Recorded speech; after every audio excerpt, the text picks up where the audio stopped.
नमस्कार दोस्तों, स्वागत है हमारे दिव्य दृष्टि ज्ञान चैनल पर। वीडियो अच्छी लगे तो लाइक करें और चैनल को सब्सक्राइब करें। महाकुंभ का आज 23वां दिन है। सरकार के मुताबिक अब तक 38 करोड़ लोग डुबकी लगा चुके हैं। 8 बजे तक 74.70 लाख श्रद्धालुओं ने डुबकी लगाई। कल यानी वसंत पंचमी पर 2.33 करोड़ लोगों ने स्नान किया। महाकुंभ के दौरान अमृत स्नान का काफी महत्व होता है। धार्मिक मान्यता है कि महाकुंभ में स्नान करने से व्यक्ति को मोक्ष और सभी पापों से छुटकारा मिलता है। खासकर प्रयागराज के त्रिवेणी संगम के तट पर स्नान करने का विशेष महत्व है।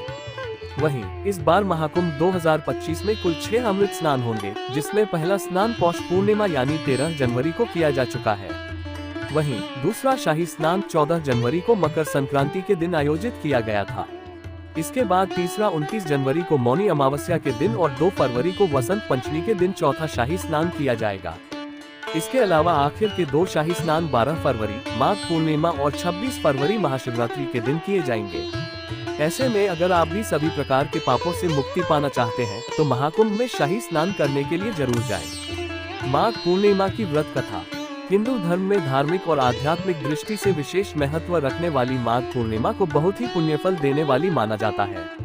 इस दिन स्नान दान का जितना महत्व है, उतना ही महत्व विष्णु पूजा करने और कथा सुनने का भी है। पढ़ेंगे कथा मिलेगा दान करने जितना पुण्य। वैदिक पंचांग के अनुसार माघ पूर्णिमा की तिथि का प्रारंभ 11 फरवरी को शाम 06:55 पर हो रही है और अगले दिन यानी 12 फरवरी को शाम 07:22 पर समाप्त होगी। सनातन धर्म में उदया तिथि का अधिक महत्व है। ऐसे में 12 फरवरी को माघ पूर्णिमा मनाई जाएगी। माघ पूर्णिमा पूजा विधि। माघ पूर्णिमा के दिन सूर्योदय से पहले उठे और स्नान करने के बाद पूजा की शुरुआत करें। इसके बाद चौकी पर लाल कपड़ा बिछाकर भगवान विष्णु और माता लक्ष्मी की प्रतिमा को विराजमान करें। फूलमाला अर्पित करें। माँ लक्ष्मी को 16 श्रृंगार की चीजें चढ़ाएं। देसी घी का दीपक जलाकर आरती करें। विष्णु जी के मंत्रों का जप और विष्णु चालीसा का पाठ करें। इसके बाद विधिपूर्वक व्रत कथा का पाठ करें। फल और मिठाई समेत आदि चीजों का भोग लगाएं। अंत में जीवन में सुख शांति की प्राप्ति के लिए कामना करें और लोगों में प्रसाद का वितरण करें। माघ पूर्णिमा व्रत नियम। इसके बाद माघ पूर्णिमा व्रत नियमों का पालन करना चाहिए। भगवान विष्णु की पूजा मंदिर में अपने घरों में करनी चाहिए। विष्णु पूजा पूरी होने के बाद भक्तों को सत्यनारायण कथा का पाठ करना चाहिए। गायत्री मंत्र या ओम नमो नारायण मंत्र का 108 बार जाप करना चाहिए। गरीबों को वस्त्र दान करने चाहिए। माघ पूर्णिमा का धार्मिक दृष्टि से विशेष महत्व है। इस पर्व में यज्ञ तप तथा दान का बहुत महत्व है। इस दिन स्नान आदि से निवृत्त होकर भगवान विष्णु का पूजन, पितरों का श्राद्ध और जरूरतमंदों को दान करने का विशेष फल मिलता है। निर्धनों को भोजन, वस्त्र, कंबल, तिल, गुड़, कपास, लड्डू, अन्न, घी, पादुका आदि का दान करना चाहिए। माघ पूर्णिमा की व्रत कथा। हिंदू धर्म में धार्मिक और आध्यात्मिक दृष्टि से विशेष महत्व रखने वाली माघ पूर्णिमा को बहुत ही पुण्यफल देने वाली माना जाता है। इस दिन स्नान दान का जितना महत्व है, उतना ही महत्व विष्णु पूजा करने और कथा सुनने का भी है। व्रत कथा। पौराणिक कथा में वर्णन मिलता है कि किसी नगर में धनेश्वर नाम का एक ब्राह्मण रहता था। उसकी पत्नी रूपवती, पतिव्रता और सर्वगुण संपन्न थी। बस दुख था तो सिर्फ इस बात का कि उनकी कोई संतान नहीं थी। यही कारण था कि वो दोनों बहुत चिंतित रहते थे। एक बार उस नगर में एक महात्मा आए। वो नगर के सभी लोगों से दान लेते थे, लेकिन धनेश्वर की पत्नी जब भी उन्हें दान देने जाती तो वो उसे लेने से मना कर देते थे। एक दिन धनेश्वर ने उन महात्मा के पास जाकर पूछा, हे महात्मा, आप नगर के सभी लोगों से दान लेते हैं, लेकिन मेरी पत्नी के हाथ का दान क्यों नहीं स्वीकार करते? हमसे अगर कोई भूल हुई हो तो हम ब्राह्मण दंपत्ति आपसे क्षमा याचना करते हैं। महात्मा बोले, नहीं विप्र, तुम तो बहुत ही विनम्र और हमेशा आदर सत्कार करने वाले ब्राह्मण हो। तुमसे भूल तो कदापि नहीं हो सकती। महात्मा की बात सुनकर धनेश्वर हाथ जोड़कर बोला, हे मुनिवर, फिर आखिर क्या कारण है?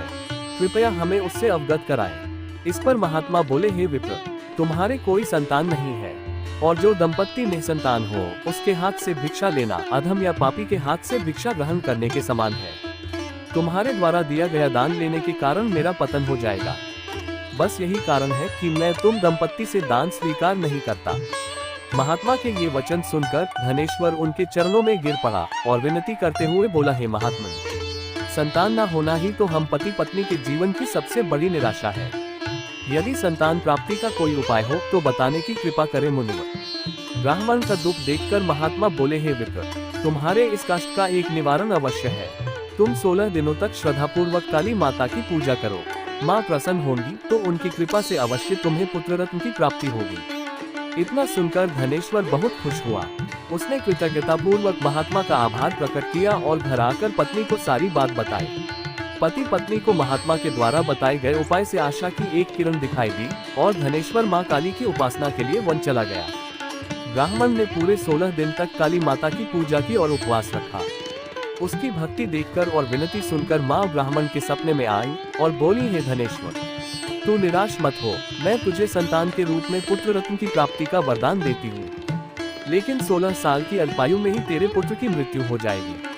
काली माता ने कहा, यदि तुम पति पत्नी विधि पूर्वक 32 पूर्णिमासी का व्रत करोगे तो तुम्हारी संतान दीर्घायु हो जाएगी। प्रातः काल जब तुम उठोगे तो तुम्हें यहाँ आम का एक वृक्ष दिखाई देगा। उस पेड़ से एक फल तोड़ना और ले जाकर अपनी पत्नी को खिला देना। शिव जी की कृपा से तुम्हारी पत्नी गर्भवती हो जाएगी। इतना कहकर माता अंतर्ध्यान हो गई। प्रातः काल जब धनेश्वर उठा तो उसे आम का वृक्ष दिखा जिस पर बहुत ही सुंदर फल लगे थे। वो काली माँ के कहे अनुसार फल तोड़ने के लिए वृक्ष पर चढ़ने लगा। उसने कई बार प्रयास किया लेकिन फिर भी फल तोड़ने में असफल रहा।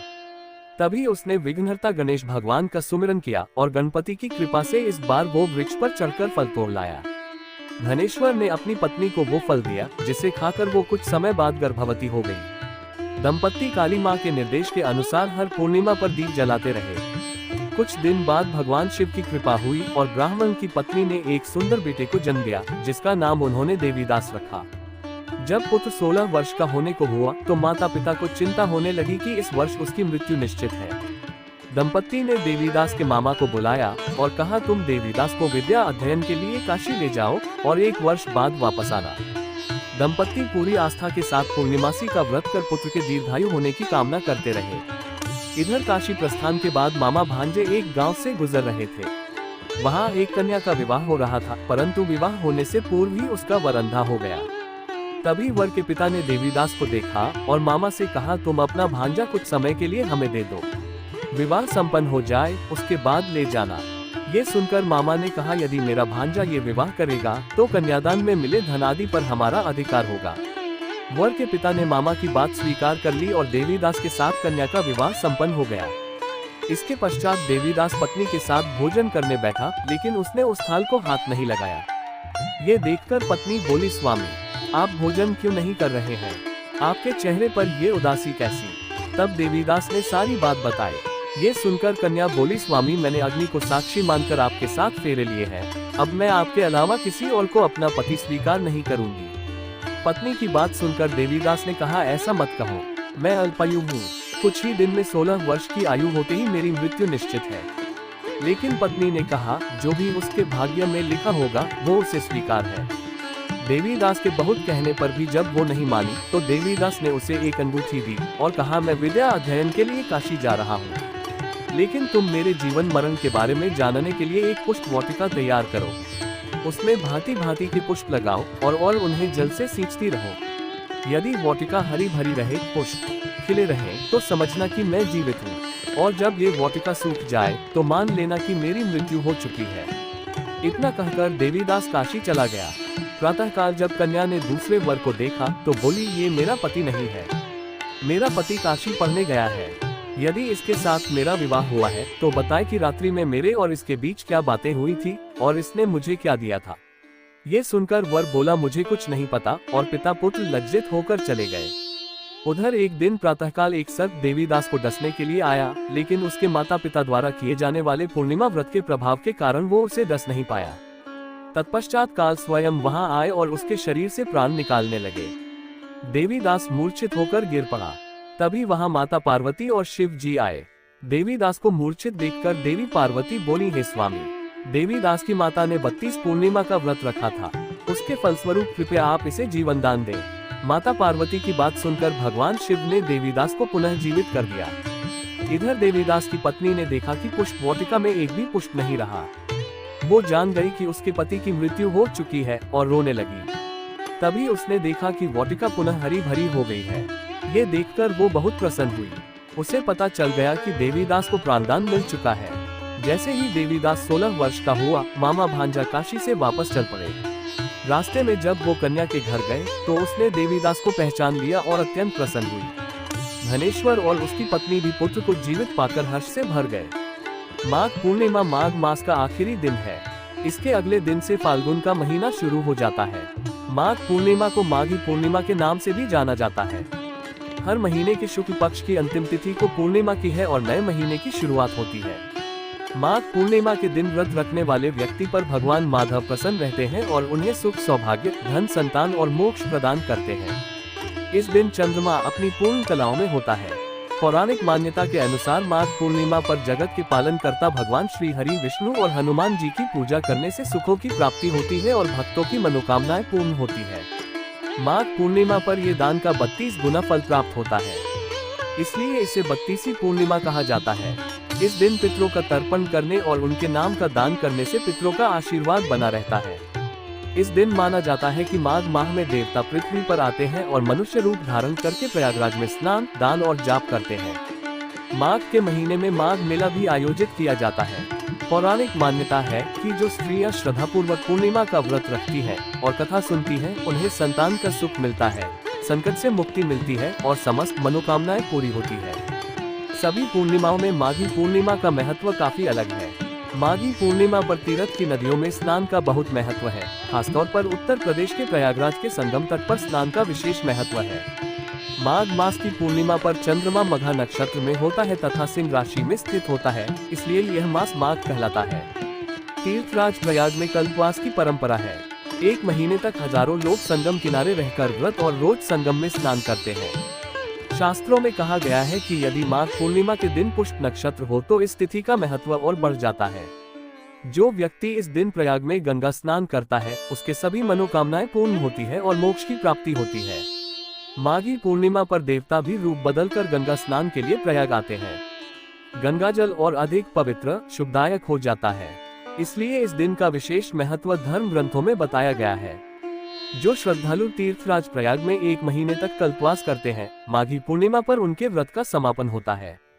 सभी भक्त माघी पूर्णिमा पर माता गंगा की आरती करते हैं और ब्राह्मणों को भोजन कराते हैं। माघ पूर्णिमा पर मुहूर्त में नदी स्नान करने से रोग दूर होते हैं। इस दिन तिल और कंबल का दान करने से नरक लोक से मुक्ति मिलती है। यह माघ स्नान परम पुण्यशाली व्यक्ति को कृपा अनुग्रह से ही प्राप्त होता है। माघ स्नान का संपूर्ण विधान वैशाख महीने के स्नान के समान होता है। महाकुंभ में शाही स्नान और अमृत स्नान को लेकर लोगों में बहुत संशय है। महाकुंभ में शाही स्नान और अमृत स्नान दोनों में बड़ा अंतर है। शाही और अमृत स्नान के बीच बहुत गहरा अंतर यह है कि महाकुंभ के दौरान पवित्र नदियों में स्नान को अगर हम शाही कहते हैं, इसकी छवि सिर्फ राजसी स्नान के रूप में ही बनकर रह जाएगी, लेकिन अमृत स्नान कहलाने पर इसका प्रभाव जीवन में सकारात्मक रूप से पड़ेगा। महाकुंभ में शाही स्नान क्या है? शाही स्नान कुंभ मेले का एक खास अनुष्ठान है। शाही स्नान कुछ प्रमुख तिथियों पर किया जाता है। इस दौरान गंगा, यमुना और सरस्वती नदी के त्रिवेणी संगम पर लोग आस्था की डुबकी लगाते हैं। मान्यता है शाही स्नान करने से पाप दूर होते हैं। यह महाकुंभ के दौरान पवित्र नदियों में किए जाने वाले स्नान को अगर हम शाही कहते हैं। शाही स्नान साधु संतों को सम्मान के साथ स्नान कराया जाता है, इसीलिए इसे शाही स्नान कहा जाता है। इस दौरान जल बेहद चमत्कारिक हो जाता है। शाही स्नान ग्रह नक्षत्रों के बेहद शुभ स्थिति में किया जाता है। महाकुंभ में अमृत स्नान क्या है? अमृत स्नान में पहले साधु संत स्नान करते हैं, फिर श्रद्धालु स्नान करते हैं। अमृत स्नान आत्मा को शुद्ध करता है और पापों का नाश होता है। इसमें विभिन्न अखाड़ों के साधु संत स्नान करते हैं। महाकुंभ में कुल 3 अमृत स्नान थे। पहला 14 जनवरी 2025 मकर संक्रांति के दिन था। दूसरा 29 जनवरी मौनी अमावस्या के दिन था। वहीं तीसरा अमृत स्नान 3 फरवरी बसंत पंचमी के दिन था। इस दौरान लोग संगम तट पर पवित्र स्नान करते हैं। वर्ष 2025 में माघ पूर्णिमा 12 फरवरी दिन बुधवार को मनाई जा रही है। आपको बता दें कि इन दिनों प्रयागराज महाकुंभ जारी है और इस अवसर पर माघ पूर्णिमा के दिन त्रिवेणी पर कुंभ अमृत स्नान होगा। धार्मिक ग्रंथों के अनुसार माघ पूर्णिमा का स्नान सबसे महत्वपूर्ण माना जाता है, खासकर जब इसे गंगा नदी में किया जाए। कहा जाता है कि माघ के महीने में गंगा या नदी के जल में डुबकी लगाने से मनुष्य समस्त पापों से मुक्त हो जाता है। अमृत स्नान के समय रखिए इन बातों का ध्यान। नदी को अपवित्र न करें। स्नान के समय साबुन व शैम्पू का उपयोग न करें। स्नान के बाद देवी गंगा की श्रद्धा के साथ पूजा करें। अमृत स्नान के समय तामसिक चीजों से परहेज बनाए रखें। माघ पूर्णिमा स्नान। महाकुंभ का छठा स्नान माघ पूर्णिमा के दिन किया जाएगा। इस दिन गंगा स्नान का विशेष महत्व है। पौराणिक मान्यता के अनुसार इस दिन जगत के पालनहार भगवान विष्णु जी गंगाजल में निवास करते हैं। मान्यता है जो जातक माघ पूर्णिमा पर गंगा स्नान करते हैं उनके समस्त पापों का नाश होता है। माघ पूर्णिमा स्नान के बाद दान करने का भी विशेष महत्व है। इस दिन किसी जरूरतमंद को अपनी सामर्थ्य के अनुसार भोजन, वस्त्र व अन्न दान करने से जीवन में सुख समृद्धि आती है। महाकुंभ में स्नान दान का महत्व। महाकुंभ का आयोजन हर 12 वर्षों में किया जाता है। 2025 में महाकुंभ का आयोजन प्रयागराज में 13 जनवरी से 26 फरवरी तक किया जाएगा। इस दौरान करोड़ों श्रद्धालु त्रिवेणी संगम में पवित्र स्नान करके अपना जीवन धन्य करेंगे। महाकुंभ में किए गए स्नान, दान और पूजा को मोक्ष प्राप्ति का माध्यम माना गया है। इस दिन पवित्र नदी में स्नान करने से व्यक्ति के सभी पापों का नाश होता है। साथ ही इस दिन किया गया दान पुण्य भी विशेष फलदायक होता है। मान्यता है कि इस दिन किए गए स्नान दान से सिर्फ ईश्वर ही नहीं बल्कि पितरों का भी आशीर्वाद प्राप्त होता है। महाकुंभ में दान की विधि। आर्थिक समृद्धि और सुख शांति के लिए चावल का दान करें। दरिद्रता को समाप्त करने के लिए वस्त्र दान करें। पितृ दोष से छुटकारा दिलाने और ग्रह दोषों को शांत करने के लिए तिल का दान करें। अन्न के अभाव से बचने और समृद्धि लाने के लिए आटा का दान करें। क्या कहते हैं ग्रह नक्षत्र। महाकुंभ में आयोजित अमृत स्नान ग्रह नक्षत्रों को ध्यान में रखकर निर्धारित किया जाता है। ज्योतिषीय गणना के मुताबिक जब सूर्य ग्रह मकर राशि में और गुरु ग्रह वृषभ राशि में विराजित रहते हैं तब अमृत स्नान शाही स्नान मान्य होता है। मकर संक्रांति, मौनी अमावस्या और वसंत पंचमी की तिथियों पर गुरु ग्रह वृषभ राशि और सूर्य देव मकर राशि में थे। वहीं दूसरी ओर माघ पूर्णिमा के दिन देवगुरु बृहस्पति तो वृषभ राशि में विराजमान रहेंगे लेकिन सूर्यदेव कुंभ राशि में गोचर कर जाएंगे। इसलिए माघी पूर्णिमा के दिन होने वाला स्नान अमृत स्नान की श्रेणी में न आकर सामान्य स्नान माना जाएगा। इसी प्रकार महाशिवरात्रि के दिन भी सूर्य ग्रह कुंभ राशि में रहेंगे तो इस दिन का स्नान भी अमृत स्नान नहीं कहलाएगा। हालांकि माघी पूर्णिमा और महाशिवरात्रि के स्नान का भी उतना ही महात्म्य है और 26 फरवरी को महाशिवरात्रि के स्नान के साथ ही महाकुंभ का समापन हो जाएगा। महाकुंभ में अघोरी साधु, नागा साधु और ज्ञानगंज के सिद्ध पुरुष जैसे रहस्यमयी लोग आते हैं। अघोरी साधु किसी भी चीज पर अंधविश्वास नहीं करते। वे प्रयोग और रिसर्च के आधार पर ही किसी तथ्य को स्वीकार करते हैं। अघोरी साधुओं की साधना की खूब चर्चा होती है। महाकुंभ में अघोरी साधुओं के रहस्यमय अखाड़े को लेकर श्रद्धालुओं में उत्सुकता रहती है। नागा साधु सनातन धर्म की अनोखी परंपरा का हिस्सा है। महाकुंभ में नागा साधु विशेष आकर्षण का केंद्र होते हैं।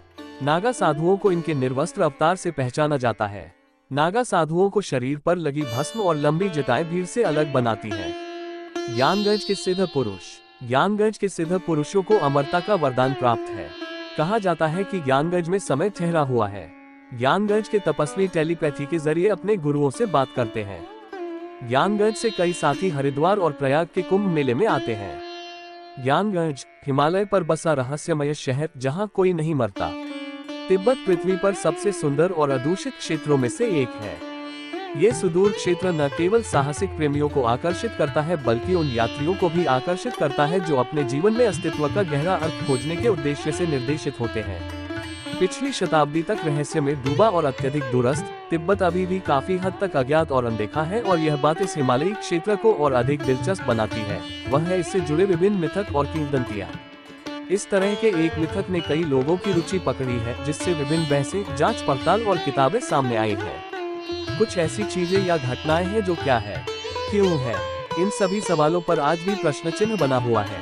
हिमालय के वादियों की एक ऐसे ही रहस्य का जिक्र आज हम आपके सामने करने जा रहे हैं जिसके सामने विज्ञान ने भी घुटने टेक दिए हैं। हम यहाँ ज्ञानगंज मठ की बात कर रहे हैं। हिमालय में स्थित यह एक छोटी सी जगह है जिसे शांग्रीला, शंभाला और सिद्धाश्रम के नाम से भी जाना जाता है। ज्ञानगंज मठ में केवल सिद्ध महात्माओं को स्थान मिलता है। इस जगह के बारे में ऐसा कहा जाता है कि यहाँ रहने वाले हर किसी का भाग्य पहले से ही निश्चित होता है और यहाँ रहने वाला हर कोई अमर है। यहाँ किसी की मृत्यु नहीं होती है। आध्यात्मिक शक्ति के इस केंद्र में बुद्धिस्ट जाने का प्रयास करते हैं लेकिन इसका रास्ता किसी को समझ में नहीं आता है। ज्ञानगंज में योगियों के अमर रहने की बात पर विज्ञान तर्क देते हुए ये कहता है कि एक निश्चित आयु के बाद जीव की मौत हो जाती है। अगर बॉडी में लगातार नए सेल्स बनते रहे और किसी तरह से ऑर्गन्स को लंबे समय तक स्वस्थ रख सके तो इंसान भी 1000 साल से ज्यादा जी सकता है। न केवल साइंस बल्कि आयुर्वेद में भी कुछ ऐसा ही कहा गया है। ज्ञानगंज मठ में रहने वाले ऋषि योग विद्या में पारंगत होते हैं और इसी के सहारे वे अपनी भावनाओं को कंट्रोल कर सकते हैं। इंसान ऐसा नहीं कर सकता है। इंसान का किसी भी चीज पर कोई कंट्रोल नहीं है और न ही मौत पर उसका कोई वश चलता है। लोगों का ऐसा मानना है कि यह जगह किसी खास धर्म से संबंधित नहीं है। यहाँ तक वही पहुँच पाएगा जो किसी तरह से खुद को यहाँ के लायक बना लेगा। शंभाला बौद्ध धर्म के अनुसार ज्ञानगंज हिमालय पर बसा रहस्यमय शहर जहाँ कोई नहीं मरता। डे 1 तिब्बत पृथ्वी पर सबसे सुंदर और अदूषित क्षेत्रों में से एक है। ये सुदूर क्षेत्र न केवल साहसिक प्रेमियों को आकर्षित करता है बल्कि उन यात्रियों को भी आकर्षित करता है जो अपने जीवन में अस्तित्व का गहरा अर्थ खोजने के उद्देश्य से निर्देशित होते हैं। पिछली शताब्दी तक रहस्य में डूबा और अत्यधिक दूरस्थ तिब्बत अभी भी काफी हद तक अज्ञात और अनदेखा है और यह बात इस हिमालयी क्षेत्र को और अधिक दिलचस्प बनाती है वह है इससे जुड़े विभिन्न मिथक और किंवदंतियां। इस तरह के एक मिथक ने कई लोगों की रुचि पकड़ी है जिससे विभिन्न बहसें, जांच पड़ताल और किताबें सामने आई हैं। कुछ ऐसी चीजें या घटनाएं हैं जो क्या है, क्यों है, इन सभी सवालों पर आज भी प्रश्न चिन्ह बना हुआ है। हिमालय के वादियों की एक ऐसे ही रहस्य का जिक्र आज हम आपके सामने करने जा रहे हैं जिसके सामने विज्ञान ने भी घुटने टेक दिए हैं। हम यहाँ ज्ञानगंज मठ की बात कर रहे हैं। हिमालय में स्थित यह एक छोटी सी जगह है जिसे शांग्रीला, शंभाला और सिद्धाश्रम के नाम से भी जाना जाता है। ज्ञानगंज मठ में केवल सिद्ध महात्माओं को स्थान मिलता है। इस जगह के बारे में ऐसा कहा जाता है कि यहाँ रहने वाले हर किसी का भाग्य पहले से ही निश्चित होता है और यहाँ रहने वाला हर कोई अमर है। यहाँ किसी की मृत्यु नहीं होती है। ज्ञानगंज के बारे में किंवदंतियां आध्यात्मिक शक्ति के इस केंद्र में बुद्धिस्ट जाने का प्रयास करते हैं लेकिन इसका रास्ता किसी को समझ में नहीं आता है। ज्ञानगंज में योगियों के अमर रहने की बात पर विज्ञान तर्क देते हुए ये कहता है कि एक निश्चित आयु के बाद जीव की मौत हो जाती है। अगर बॉडी में लगातार नए सेल्स बनते रहे और किसी तरह से ऑर्गन्स को लंबे समय तक स्वस्थ रख सके तो इंसान भी 1000 साल से ज्यादा जी सकता है। न केवल साइंस बल्कि आयुर्वेद में भी कुछ ऐसा ही कहा गया है। ज्ञानगंज मठ में रहने वाले ऋषि योग विद्या में पारंगत होते हैं और इसी के सहारे वे अपनी भावनाओं को कंट्रोल कर सकते हैं। इंसान ऐसा नहीं कर सकता है। इंसान का किसी भी चीज पर कोई कंट्रोल नहीं है और न ही मौत पर उसका कोई वश चलता है। लोगों का ऐसा मानना है कि यह जगह किसी खास धर्म से संबंधित नहीं है। यहाँ तक वही पहुँच पाएगा जो किसी तरह से खुद को यहाँ के लायक बना लेगा। शंभाला बौद्ध धर्म के अनुसार यदि हम बौद्ध धर्म की बात करें तो बुद्धिस्ट ऐसा मानते हैं कि भगवान बुद्ध ने अपने आखिरी दिनों में कालचक्र के बारे में ज्ञान प्राप्त कर लिया था। उन्होंने कई लोगों को इसके बारे में बताया भी था। इनमें से एक थे राजा सुचन। राजा जब इस ज्ञान को प्राप्त कर वापस अपने राज्य में आए तभी से तिब्बत में उस स्थान को शंभाला कहा जाने लगा। शंभाला का मतलब है खुशियों का स्रोत। बौद्धों का मानना है कि शंभाला दुनिया की गुप्त आध्यात्मिक शिक्षाओं की रक्षा करती है। इस पौराणिक भूमि तक पहुंचने के निर्देश कुछ पुराने बौद्ध धर्म ग्रंथों में दिए गए हैं, हालांकि निर्देश अस्पष्ट हैं। बौद्ध भी मानते हैं कि ज्ञानगंज मृत्यु के नियमों की अवहेलना करता है। इस अमर भूमि में किसी की मृत्यु नहीं होती और चेतना सदैव जीवित रहती है। इसे शंभाला और शांग्रीला के नाम से भी जाना जाता है।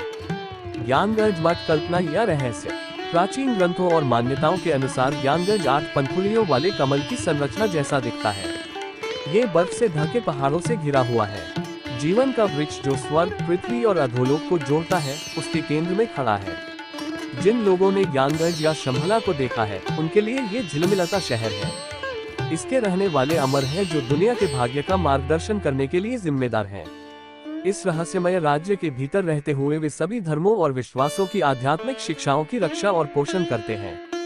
दूसरों के प्रति अपनी बुद्धिमत्ता का पालन करते हुए वे अच्छे के लिए मानव जाति की नियति को प्रभावित करने का काम करते हैं।